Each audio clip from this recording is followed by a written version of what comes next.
Action!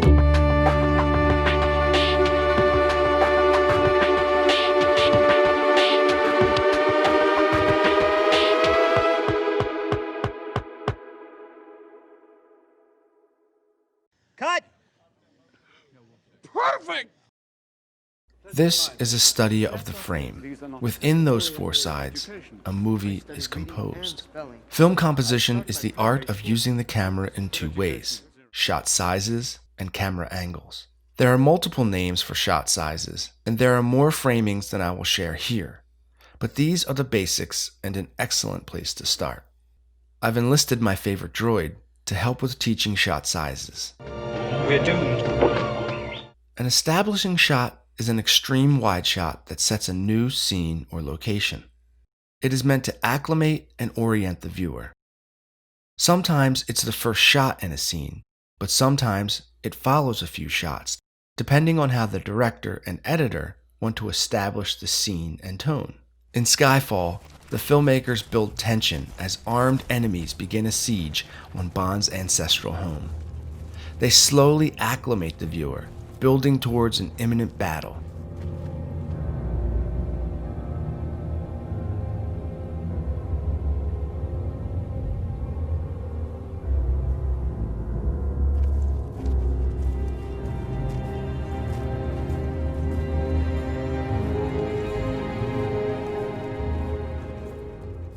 An establishing shot can be called an extreme wide shot if it places the main character of action within the frame. The goal is to make the subject appear small, distant, or alienated within their location. The EWS is used to great effect multiple times in The Revenant. The protagonist, Hugh Glass, is a man lost, internally and externally. This is visualized against the harsh landscape of the Dakotas.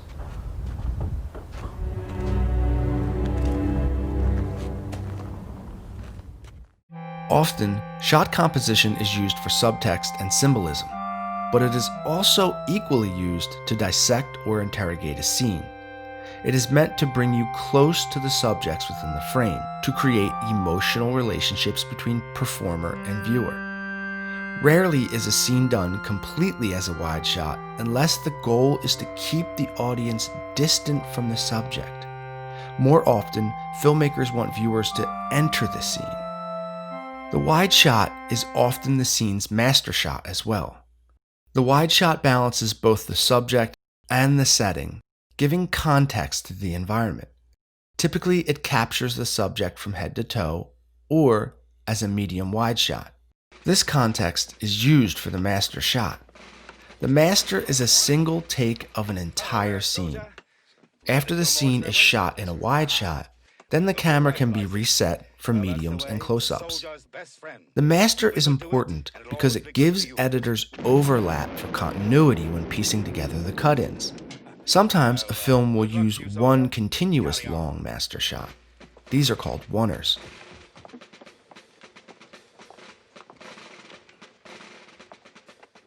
In Barry Lyndon, the film's final scene uses the wide shot to project distance, as the film's titular protagonist is never allowed to return to England by demand of the disgraced antagonist, who promises an annuity to Lyndon's family so long as he never touches English soil again. The distance is maintained in the medium shot as Lyndon's wife signs the annuity, knowing what it means. A medium wide shot frames the subject from roughly between the shins and knees upwards. It splits the difference between a full shot and a medium shot. The medium shot is one of the most used framings, as it is useful to reset a dialogue-heavy scene that uses close-ups to communicate intense emotion. The medium shot frames from roughly the waist up and still maintains a strong presence of the background setting. The medium close-up frames your subject from roughly the chest up. It's often called a bust shot.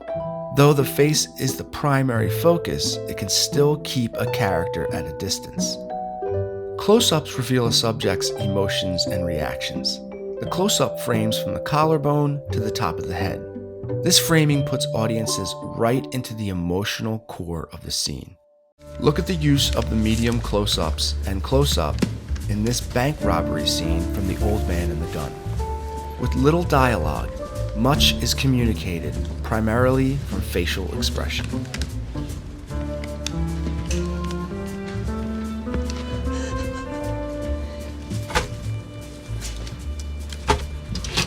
Oh, you crying? Don't cry.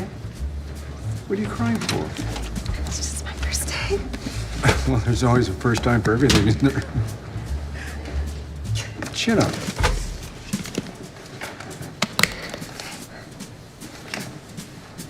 You're doing a great job.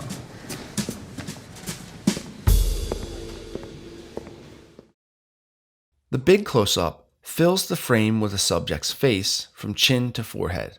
For even more intense emotion, this is the go-to shot. Use this framing with purpose, never frivolously. In this scene from The Place Beyond the Pines, Avery, a police officer, finally comes to terms with the death of the bank robber he has had a shootout with. As he talks with his therapist, the shot moves from close-up to big close-up, revealing his inner turmoil.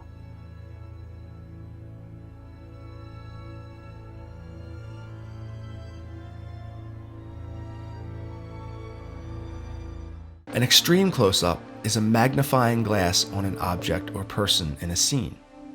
The implication of this framing is extreme scrutiny. The frame is filled with an object or body part, like an eye or hand or finger. This signals to the viewer the terrible importance of what is in the frame, or puts on display what otherwise might be hard to see or have been missed. The extreme close-up of Norman's eye as he spies on the unsuspecting Marion reinforces the intense and disturbing voyeuristic behavior of the movie's psychotic lead.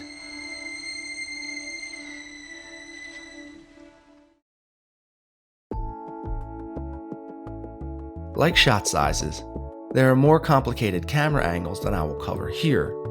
You'll have to take filmmaking too for those. No, God! No, God, please, no! No! No! No! As with shot framing, the camera angling has the ability to create and convey an emotional reaction from and to the frame's subjects. Eye-level shots are a neutral perspective. This angle mimics how we see people in real life, on the level, eye to eye. It has the least effect on an image, and it is how most shots are composed. Low-angle shots place the camera at an angle below the subject, with the camera looking up. The subject gains added importance, power, and dominance. A high-angle shot places the camera at an angle above the subject, making them appear physically diminished, insignificant, and vulnerable. Finally is the Dutch angle. Tilting the camera to either side creates unbalance, awkwardness, and uneasiness in the shot. It heightens tension. It cues the audience that something is wrong with the world. Don't overuse special shot angles. You should always have a clear purpose for your choices. I'm not joking. Always use camera angles purposefully.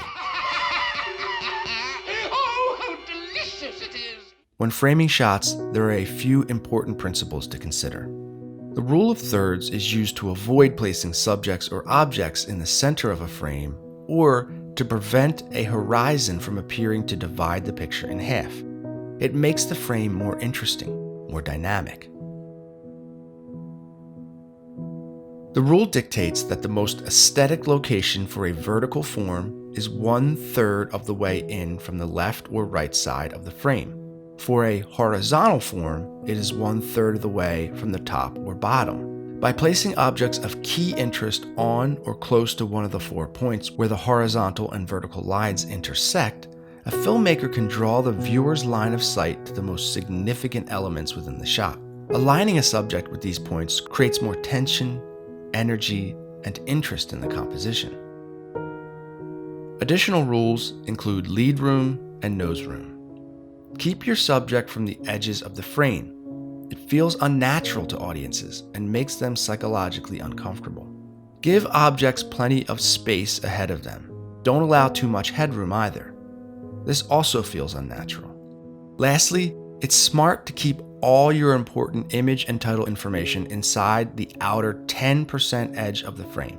This is to prevent any cropping that may occur when your file is screened. These are rules of thumb. But remember, we learn rules and we break rules, but we never break rules without purpose. There should always be an aesthetic or emotional reason for your choices as a cinematographer. The series Mr. Robot time and again broke these rules. Its goal? To create a world of strange uncertainty, alienation, and negative space. The filmmakers pushed the frame's edge and placed series protagonist Elliot on the fringes of society and the frame. It's masterful. Now it's your turn. You are tasked with using what you've learned in the storytelling and cinematography lectures to create a story in 7 to 12 photos. Using your smartphone or digital camera, create a series of photos that follow Freytag's pyramid.